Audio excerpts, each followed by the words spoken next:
আসসালামু আলাইকুম।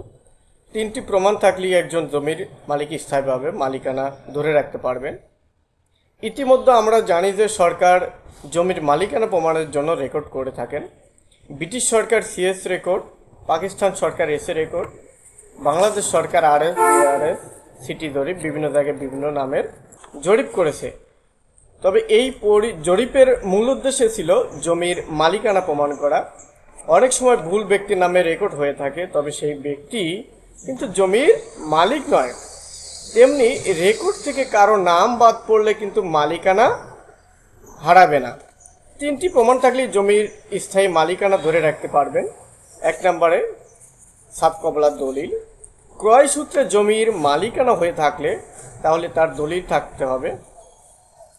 ক্রয় সূত্রে জমির মালিকানা প্রমাণ করার একমাত্র মাধ্যম হলো দলিল। সেই দলিল হতে হবে সঠিক এবং নির্ভুল।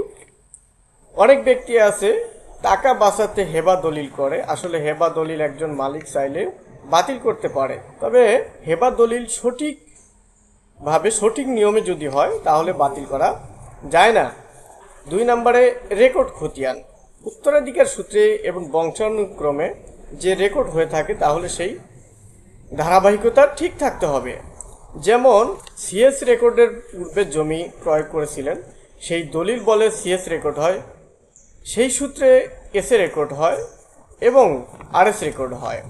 তাহলে কেউ আপনার জমি ছিনিয়ে নিতে পারবে না যদি সেই ধারাবাহিক ঠিক থাকে। সেই সূত্রে ধারাবাহিকতাভাবে যদি চলে আসে, সেই সূত্রে যদি আপনার নামে আরএস রেকর্ড হয় তাহলে কিন্তু কেউ সেই জমি ছিনিয়ে নিতে পারবে না। 3 নম্বরে যেটা দরকার, আপনার খাজনার দাখিলা। আপনার কাছে যে দলিল ছিল সেটাও হারিয়ে গেছে, যে রেকর্ড খতিয়ান ছিল সেটাও হারিয়ে গেছে, তাহলে কিন্তু সেই দলিল প্রমাণ করছে যে, অর্থাৎ সেই খাজনার যে দাখিলা, সেই দাখিলাই কিন্তু প্রমাণ করছে যে জমির মালিক আপনার।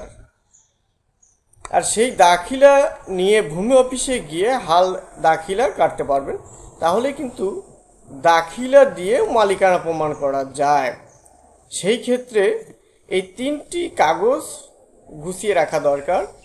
দলিল, আর উত্তরাধিকার সূত্রে হয়ে থাকলে সেই উত্তরাধিকার আর যে সনদ বা রেকর্ড সেগুলো, সেই সাথে খাজনার দাখিলা।